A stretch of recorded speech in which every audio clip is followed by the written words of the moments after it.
Pengerusi Pakatan Harapan PH Negeri Sembilan Datuk Seri Aminuddin Harun mengangkat sumpah jawatan sebagai Menteri Besar Negeri Sembilan bagi penggal kedua pada Isnin. Aminuddin 56 mengangkat sumpah jawatan di hadapan Yang di-Pertuan Besar Negeri Sembilan Tuanku Mukhris Tuanku Munawir di Istana Besar Seri Menanti di Kuala Pilah kira-kira jam 4.15 petang. Turut menyaksikan istiadat itu Tunku Ampuan Besar Negeri Sembilan Tuanku Aisyah Rohani Tengku Besar Mahmud bersama kedua anak kanda baginda Tunku Besar Seri Menanti Tunku Ali Ridauddin dan Tunku Zain Al-Abidin. Dalam pilihan raya negeri PRN baru-baru ini, Aminuddin berjaya mempertahankan kerusi Dewan Undangan Negeri Dun Sikamat. Menerusi saingan 4 penjuru, ahli Parlimen Port Dickson itu menang dengan majoriti 2,662 undi.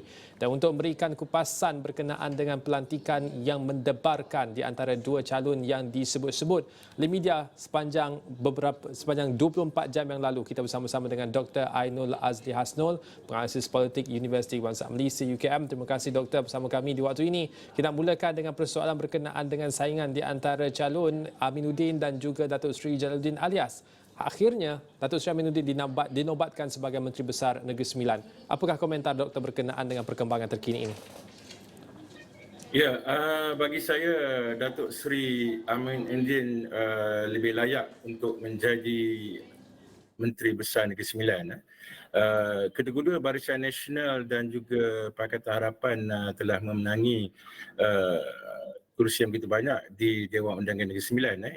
Namun jika dilihat dari komposisi di dalam Pakatan Harapan sendiri, mereka memiliki atau memenangi sebanyak 17 Dewan Undangan Negeri, manakala Barisan Nasional memenangi 14 kerusi Dewan Undangan Negeri. Dan ini adalah satu keputusan yang bijak di mana dengan menamakan Datuk Seri Aminuddin sebagai Menteri Besar Negeri Sembilan menunjukkan betapa kukuhnya perpaduan di kalangan kerajaan perpaduan yang ada di Negeri Sembilan. Ini adalah satu semangat yang harus dipuji, dan Datuk Seri Aminuddin yang sebelumnya adalah mantan Menteri Besar Negeri Sembilan dilihat boleh terus menerajui kerajaan Negeri Sembilan, dan dari segi Barisan Nasional saya melihat Datuk Seri Jamaluddin tidak ada masalah untuk memastikan kesinambungan pentadbiran di Negeri Sembilan selama 5 tahun selepas ini. Ya, tapi dalam masa yang sama, Doktor melihat kepada angka 17 kerusi dimiliki oleh PH, 14 dimiliki oleh Barisan Nasional, 5 oleh Perikatan Nasional. Ada yang membangkitkan spekulasi bahawa sekiranya Perikatan Nasional dan Barisan Nasional Negeri Sembilan membentuk kesepakatan, mereka boleh bentuk kerajaan. Apakah ada isu ketidakstabilan bangkit bila kita menyebut tentang pembentukan kerajaan Negeri Sembilan ketika ini, Doktor? Sebelum pilihan raya diadakan, sudah ada kerjasama yang begitu utuh di antara Pakatan Harapan dan Barisan Nasional. Sudah tentulah Barisan Nasional tidak mau mengkhianati satu persefahaman politik yang telah diterajui.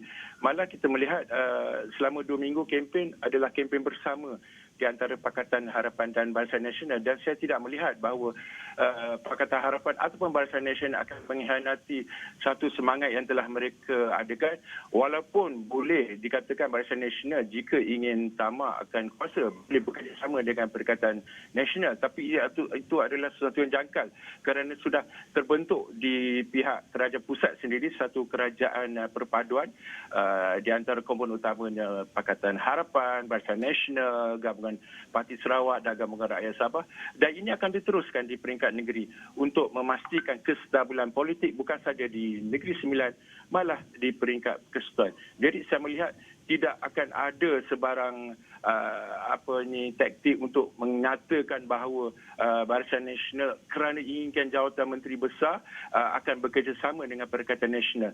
Saya tidak melihat itu akan berlaku. Saya melihat kerjasama begitu utuh yang akan dilaksanakan di antara Pakatan Harapan dan Barisan Nasional, dan sudah tentu akan ada ahli Dewan Negeri daripada Barisan Nasional yang akan dilantik di dalam kerajaan perpaduan yang akan ada di Negeri Sembilan.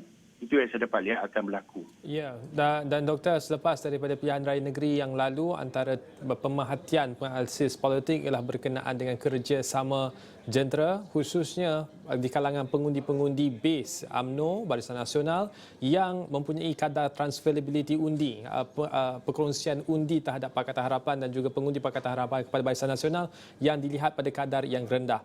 Berdasarkan kepada apa Dr. nyatakan tadi bahawa kerjasama di antara pimpinan nampaknya solid dan kuat, dan ketika ini pun ada 4 negeri diterajui oleh Barisan Nasional, 4 negeri diterajui oleh Pakatan Harapan. Jadi adakah itu akan terus memberikan gambaran dan juga mesej yang jelas kepada pengundi untuk membolehkan transferability undi yang lebih tinggi sekiranya berlaku pilihan raya akan datang, khususnya untuk pilihan raya Parlimen Pulai yang akan berlangsung tidak lama lagi, Doktor? Saya melihat ini adalah satu kerjasama yang baru. Mungkin benar kalau kita dapat lihat kajian sebagai contoh di negeri sebelah, Negeri Sembilan iaitu Negeri Selangor, masih ada lagi pengundi UMNO atau Barisan Nasional yang menukung Perikatan Nasional.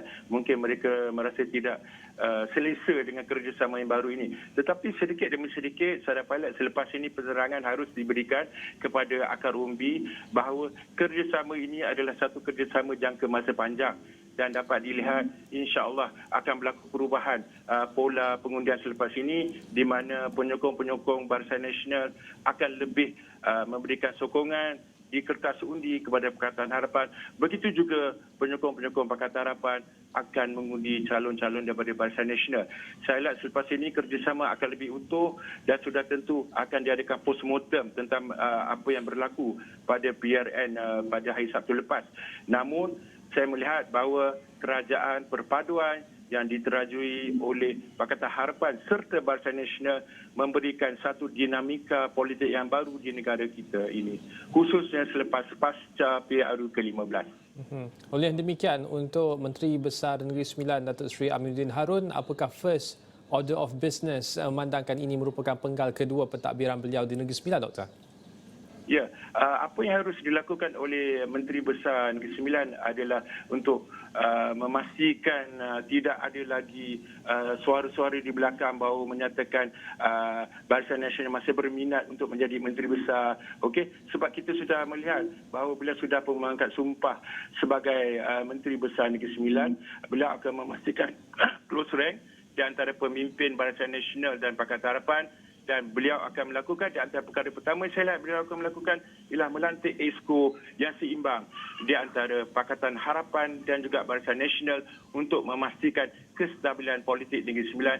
Kerana selepas ini kita harus menjurus kepada ke arah lebih penting iaitu memastikan kita dapat menjana kembali ekonomi untuk memastikan Negeri Sembilan menjadi satu negeri yang insya-Allah boleh menjadi lebih maju setanding dengan negeri yang maju seperti Selangor dan juga Pulau Pinang. Itu yang saya dapat lihat apa akan berlaku yang akan dilakukan oleh Menteri Besar Negeri Sembilan kita, Datuk Seri Aminuddin.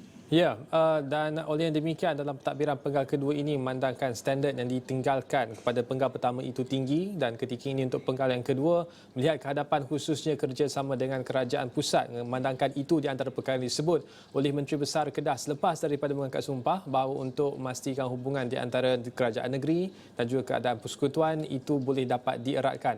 Untuk dalam konteks Negeri Sembilan, apakah ada cabaran-cabaran yang harus diselesaikan memandangkan dalam manifesto Pakatan Harapan sebelum ini, sebelum daripada tempoh berkempen Datuk Seri Aminuddin sebut bahawa 3% daripada manifesto tidak dilaksanakan kerana kurangnya soal kerjasama di antara negeri dan juga persekutuan yang menyebabkan 3% tersebut tidak dapat dilaksanakan. Dalam konteks penggal kedua ini, apakah perkara itu harus diberikan tumpuan, Doktor?